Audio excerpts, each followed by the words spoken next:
रमेश एक छोटे से घर में रहता था, अपनी माँ और बीवी के साथ। रमेश बहुत मेहनत करके अपना घर चलाता था। रमेश सारा दिन सब्जी बेचता था, मगर उसको उसमें से बहुत कम पैसे मिलते थे, जिससे वो अपना घर बहुत मुश्किलों से चलाता था।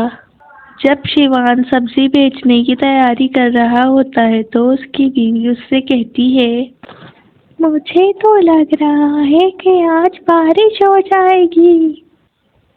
नहीं नहीं शिविया, ये तुम क्या कह रही हो? अगर बारिश हो गई तो मैं सब्जी बेचने कैसे आऊँगा? वो लोग ये बात कर ही रहे होते हैं कि अचानक से बारिश हो जाती है।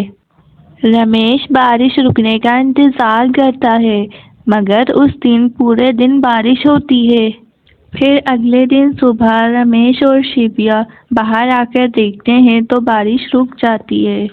रमेश सब्जियां लेकर वहीं अपनी जगह पर आता है। रमेश को खड़े हुए बहुत देर हो जाती है, मगर उससे कोई भी सब्जी खरीदने नहीं आता है। वो समझ जाता है कि शायद बारिश की वजह से मुझसे कोई सब्जी खरीदने नहीं आ रहा है।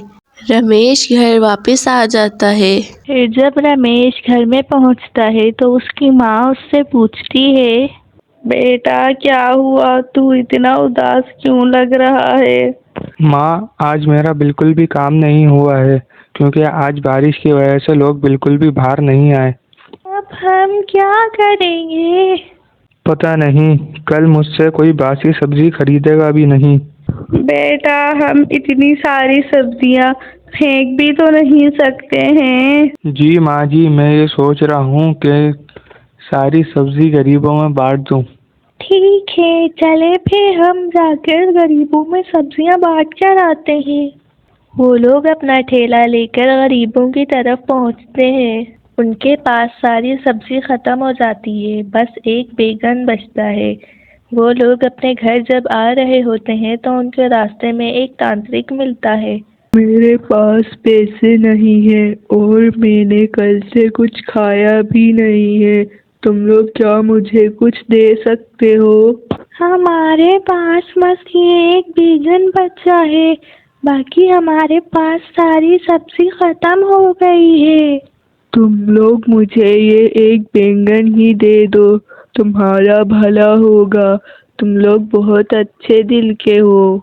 जी, आप ये रख लें। वैसे भी हम ये सारी सब्जियां गरीबों में बांटने गए थे। मगर तुम लोग ये सब्जियां गरीबों में क्यों बांट रहे हो? वो क्या है ना कि कल बारिश हो गई थी तो हमारी सारी सब्जियां बच गई थी।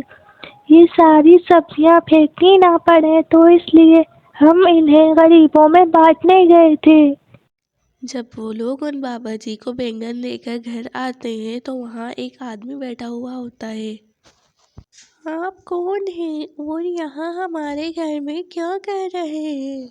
मैं रमेश के बचपन का दोस्त हूँ। मुझे लग रहा है रमेश ने मुझे पहचाना नहीं। हाँ, मैं तुझे पहचाना नहीं था। कैसा है तू? मैं कल शहर जा रहा हूँ तो मैंने सोचा कि मैं तुझसे मिलता जाऊँ। जहाँ मैं काम करूँगा वहाँ एक और आदमी की ज़रूरत है। क्या तू मेरे साथ चलेगा शहर?